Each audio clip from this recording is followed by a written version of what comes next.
നാടങ്ങും republic ദിനം ആഘോഷിച്ചു. ജില്ലാതല താലൂക്ക് തല പരിപാടികളും വർണ്ണാഭമായി.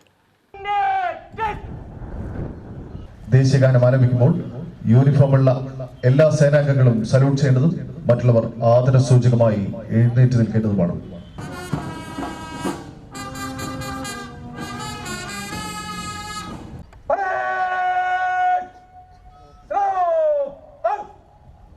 ജില്ലാതല പരിപാടി പാലക്കാട് കോട്ടമൈതാനത്ത് നടന്നു. വൈദ്യുതി മന്ത്രി കെ കൃഷ്ണൻകുട്ടി സല്യൂട്ട് സ്വീകരിച്ചു. സായുധ പോലീസ്, കേരള ആംഡ് പോലീസ്, പ്രാദേശിക police, NCC, scout and guides തുടങ്ങിയ വിഭാഗങ്ങളിൽ നിന്നുള്ള പ്ലറ്റൂണുകൾ പരേഡിൽ പങ്കെടുത്തു.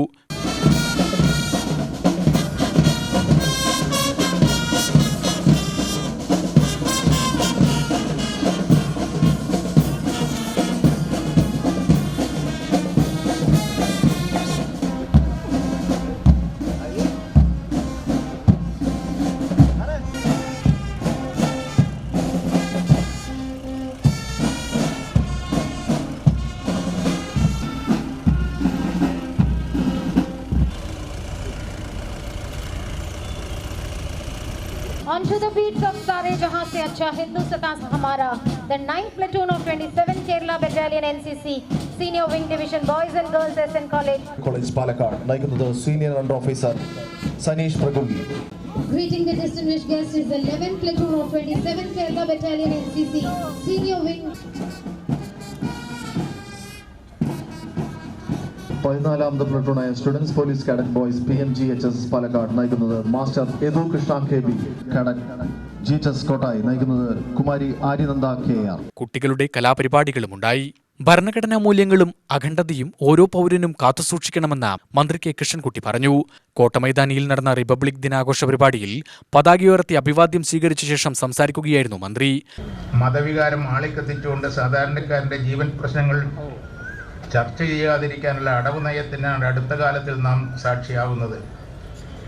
ഒരു വശത്ത് മതവികാരം വളർത്തിക്കൊണ്ടുവരുമ്പോൾ മറുവശത്ത് കുത്തകകളെ പ്രോത്സാഹിപ്പിക്കുന്ന സമീപനമാണ് രാജ്യം കണ്ടുവരുന്നത്. ചെറുകിട മേഖലകളിൽ പോലും കുത്തകകൾ പിടിമുറുക്കുകയാണ്. ഇത് സാമ്പത്തിക അസമത്വത്തിന് ആക്കം കൂട്ടുമെന്ന കാര്യത്തിൽ തർക്കമില്ല. ഇന്ത്യ ഗ്രാമങ്ങളിൽ ജീവിക്കുന്നുവെന്ന സ്വപ്നം കണ്ടുന്ന ഗാന്ധിജിയുടെ ഗ്രാമസ്വരാജ് സങ്കല്പം ആഗോളീകരണം ഉയർത്തുന്ന കമ്പോള സംസ്കാരത്തെ തടയുന്നതിനും ഒരു ബദൽ സമൂഹം പടുത്തുയർത്തുന്നതിനും ഏറെ സഹായമാണ്. അദ്ദേഹത്തിൻ്റെ ഗ്രാമസ്വരാജ് എന്ന സ്വപ്നം സാക്ഷാത്കരിക്കുന്നതിന് നമുക്ക് എല്ലാവരുടെയും കൂട്ടായ പ്രവർത്തനങ്ങൾ അനിവാര്യമാണ്. മണിപ്പൂരിലെ ജനങ്ങൾ 2 വിഭാഗങ്ങളായി തികഞ്ഞ ഏറ്റുമുട്ടൽ തുടങ്ങിയിട്ട് ഒരു വർഷത്തിലധികമായി. ദേവാലയങ്ങൾ നശിപ്പിക്കപ്പെടുന്നു, സ്ത്രീകൾ ആക്രമിക്കപ്പെടുന്നു. ആ സംസ്ഥാനത്ത് സമ്പൂർണ്ണ അരാജകത്വം തുടർന്നു വരുന്നു. ക്രിയാത്മകമായ ഇടപെടൽ സർക്കാരുകളുടെ ഭാഗത്തു നിന്നും ഉണ്ടാകേണ്ടതുണ്ട്. ഇത്തരം പ്രവർത്തനങ്ങൾ തുടക്കത്തിലെ തന്നെ അവസാനിപ്പിക്കുന്നതിന് ഭരണകൂടങ്ങൾ ജാഗ്രത പുലർത്തേണ്ടതുണ്ട്. ഗാന്ധിജി മാനവികതയ്ക്ക് നൽകിയ അഹിംസ എന്ന സംഭാവന യുവാക്കൾ മറക്കരുത്. ചുരുങ്ങിയ കാലത്തിനുള്ളിൽ സംസ്ഥാന വികസനപാതയിൽ സമൂലമായ മാറ്റം കൊണ്ടുവരാൻ സർക്കാരിനായി. സകല മേഖലയിലും കേരളം 1ാം സ്ഥാനത്താണ്. 3 വർഷത്തിനിടെ 1.8 ലക്ഷം കുടുംബങ്ങൾക്ക് പട്ടയം നൽകി. സംസ്ഥാനത്തെ ആഭ്യന്തര വൈദ്യുതി ഉൽപ്പാദനത്തിൽ സർക്കാർ അധികാരത്തിൽ വന്നതിനു ശേഷം നേടിയത് 1306.24 മെഗാവാട്ടിന്റെ വർധനവാണെന്നും മന്ത്രി പറഞ്ഞു. MLA-മാരായ കെ ശാന്തകുമാരി, രാഹുൽ മാങ്കൂട്ടത്തിൽ, ജില്ലാ കളക്ടർ ഡോക്ടർ എസ് ചിത്ര, ADM കെ മണികണ്ഠൻ, വിവിധ വകുപ്പുകളിലെ ഉദ്യോഗസ്ഥർ എന്നിവർ പങ്കെടുത്തു.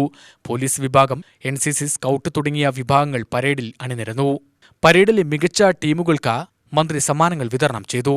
UTV news, Palakkad.